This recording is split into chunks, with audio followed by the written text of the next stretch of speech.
are you talking about the Broncos? I am. Let's talk about the Broncos. Talk about the Game's Broncos. There's another game going on. The game's going on, but it's okay. They're in a tough battle with their division rival, the Las Vegas Raiders. Denver's behind 25-16, yikes, in the fourth quarter. Russell Wilson finally looking like his old self right now. He's 15 for 20 for 164 yards and a pair of touchdowns to Cortland Sutton and Jerry Jeudy. But the run game has stalled, and running back Javonte Williams is out for the rest of the game with a knee injury. That's big news. To make things worse, Melvin Gordon fumbled on his first carry. That was returned 68 yards by the Raiders for a touchdown. Have you heard me say Melvin Gordon's fumbled before? Each of the 4 games. Yeah, he has 4 And then fumbles. when usually that fumble leads to a score. Yep, it did. Which is the yards. sad thing. Exactly. So the offense was good in the first half. We were saying back in the sports office, it's a little bit more exciting than that last Sunday night football game. Second half, no points. It's a championship of field goals right now. Yeah, the defense is legit. We were just talking about Pat Surtain. He's going to want some cha-ching in a couple of years. Oh, he should get it. He's locking down guys left and right, but yeah, the offense just not good again in the second half. Which is the thing that we were all hoping for with Russell Wilson here. Yeah. And he is turning it on. Like, he looked good in the first half. He had 158 passer rating in the first half, but second half, again, no points. So Yeah. We'll see. Yeah. A little bit of time left. When it does end, we'll get in the locker room. yeah, We'll get back to you. Rod is there. Mike Kliss will be there. We'll have full post-game reaction. About 8 minutes left on the clock there. So Let's hope we they get it can score first. some points. They can win this game, because we all know how fun it is to talk to them in the locker room after a loss. Yeah. Well, Like, it's not fun. it's not fun. Yeah. No, Well, it's more fun. maybe it'll be a win. Who knows? maybe it'll be a I think win. they could pull it off. We'll see. Thank you, All right. Jacob. Yep. Thanks, Jacob. Let's take a live look outside. It was definitely a cooler morning, and there was some rain around the area. And then, the sun came through, so it felt very October-ish, if you Yeah, will. it was nice. And we're going to have more October-ish weather. Lauren Robinson joining us now. It was good. I like days like today in fall. That's what it should feel like. Well, today is going to be one of those days where don't let this nice break from showers fool you. We do have another round of showers and storms pushing in later today. But yes, we saw some showers, some very light showers earlier today, which is unusual for this time of year. Usually we start the day dry, but we got those showers. We're in the middle of a break right now. I'm outside in the 9 News backyard where it's sunny and dry here. But then as we go into the evening hours around dinner time or so, we are watching for another round of showers and storms to push into the area. So right now, let's go ahead and take a look over downtown Denver, and you can see that cloud cover starting to thicken up there. 74 degrees at DIA, calm winds at the moment. But as you take a look at our HD Doppler radar, a very large, prominent low pressure system just northwest of Colorado is bringing in another sweep of showers and storms into the state. So they're stronger as they come in from the west. That's where we're going to watch for severe weather. It looks like we even had a severe thunderstorm warning pop up right on the border there between Colorado and Utah until 5:45. So we're going to watch for those storms to be stronger in the west, but they will continue their trek eastward, eventually making it into the Front Range later this evening. Now, as far as those storms are concerned, again, we have that marginal risk for severe weather across most of the western slope. So we're going to watch for the biggest threats to be locally heavy downpours, strong winds, lightning, and even some hail as we go through the rest of the evening there. Now, that risk is not in Denver, the rest of the Front Range or Eastern Plains, but that doesn't mean we're not going to watch for some showers as we go through the rest of the evening. Overnight, those temperatures cooling into the upper 40s, and planning out your day tomorrow, we'll have more cloud cover, and guess what? Another round of afternoon scattered showers and storms, but I do have drier weather ahead in my 7-day forecast, so you'll want to stay tuned for that. All right, Lauren, thank you. This is serious stuff. Boulder police say they are searching for 2 armed suspects involved in a shootout in University Hill overnight. It happened just steps from CU off-campus bars. Video posted to Reddit overnight shows an argument between several people. We tried to reach out to the person who took this video. We haven't heard back yet. It shows the argument, then the start of the shooting. Police say that they have detained 1 suspect after an officer fired shots at the shooters. And 9 News reporter Cole Sullivan has been there all day since the early morning. He's joining us live from where it happened. And Cole, Boulder police say this situation could have been a lot worse if officers hadn't been so close by and got there so quickly.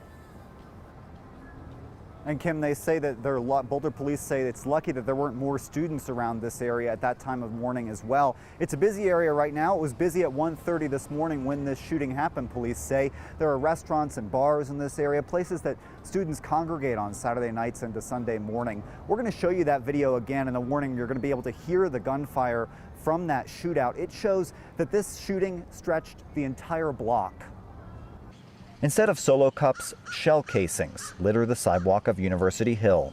An evidence tag marks a gun discarded just steps from the entrance to a popular campus bar. This is one of at least 3 weapons Boulder police say people fired in the shootout. Hey, get behind the car, get behind the car, get behind the car. We haven't been able to contact the person who took this video of what happened. It was posted to Reddit and shows an argument before the shooting starts. Oh my God! Honestly, it's pretty scary. Police say it began around 1:30 Sunday morning as students still bar hopped. Boulder officers went toward a disturbance call when they heard gunfire. They heard some pops. There's about 15 people. Someone has a gun. There's going to be a code 3 in place 1. The chief says 2 officers ran toward the shots. When they turned a corner, they say they saw people shooting at each other. 1 officer fired. 1 suspect was hit in the arm. Shooting applied right now. He went to the hospital but is expected to survive. The other shooters ran. I have 2 armed suspects southbound. No description. They are armed. It's 131. Police say they don't know if the people involved are CU students.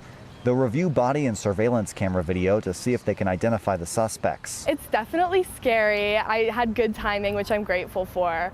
But it's definitely scary that, like, if I was out 30 minutes longer, I mean, we were like right up here near where it happened, so it's definitely scary. Freshman Gigi Spat missed the shooting by a few minutes and a couple of blocks. So it's like freaky, everyone texting, like, everyone get back from the hill, like, go to your dorms, don't walk home alone, things like that. Police say it's lucky more students weren't there when it happened, though they want anyone who saw how the shooting started to call them. It was pretty scary, honestly, that a place that I walk through every single day was just completely different last night. Students say they found out from friends checking to see if they were hurt, or when they woke up in the morning with crime scene techs working outside their door. The fact that 2 people are still out there and people didn't even know something happened, like, that's, I don't even know how to put that into words, like how freaky that is. And several students I spoke with said they were concerned about the communication they got from the university overnight, or lack thereof. Around 3.5 hours after the shooting, the CU Police Department issued an advisory. That's its lowest of 3 levels of alerts. A spokesperson today tells me that they said that there was no threat to campus and that Boulder police were in charge of the scene as part of the decision to issue that advisory when they did. Steve? Yeah, they say they were amplifying all the messages that Boulder police were sending out. The question is if a lot of people were checking those outlets. Cole Sullivan reporting in Boulder. Thank you. Well, Aurora police say the officer hurt in yesterday's shooting near DIA is out of the hospital and resting at home. 1 suspect's been released from custody. It started with a robbery at the 7-Eleven at Colfax and Sable. That was around 2 on Saturday morning. Officers chased the car involved to 75th and Gun Club. When they got that car to stop, police say 2 men got out of it and started running. Police say 1 of the suspects was carrying a gun, and police say officers were threatened with it. Now, 3 officers opened fire, and 1 of the suspects who had a gun was killed. It's unclear if the suspect fired any shots. The other was arrested, but was interviewed and released. Aurora police are looking for a 12-year-old girl. Police say the girl's name is Brianna. She hasn't been seen since around 11:30 this morning near Sand Creek Park at Peoria and Fitzsimmons. Officers say she was wearing a black jacket, white shirt, and green pants. If you know where she is, you were asked to call 911. Police in North Glen are investigating a shooting at a home that sent 2 people to the hospital. Police say it started as a call about trespassing at the townhome complex on Pearl Street near Washington Street. When they got there, they found 2 people shot.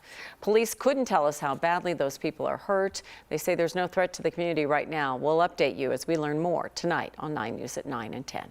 This week, RTD says the A-line to the airport will only operate every half hour while crews do some work on the tracks there. RTD says a crossing in Park Hill needs repairs. Workers found that problem weeks ago during their nightly checks. RTD says workers will fix 1 track at a time, which means trains will have to slow down to share the open rail. I understand the frustration. However, it's a big system. It's a wonderful system, and well worth the inconvenience. If you plan ahead, that'll smooth out your ride. The work should finish up before Halloween. RTD says the repairs are expected to fix things for the long term. Some other traffic changes you should know about in Adams County. Westbound I-76 will have some overnight closures this week. The stretch from 88th to I-70 will be closed from 9 at night until 5 in the morning tomorrow and Tuesday. York Street at 66th Avenue will also be closed in Adams County tomorrow and Tuesday. Both of these closures are to help with CDOT's work on the I-76 bridge. CDOT says the bridge was built in 1967, so it could use a little work. This one might be a bit more familiar. I-70 through Glenwood Canyon will have some traffic holds on Tuesday and Wednesday while CDOT does rock scaling work and emergency repairs. They're still working to fix the roads from the debris flows last summer. The holds will be 20 or 30 minutes.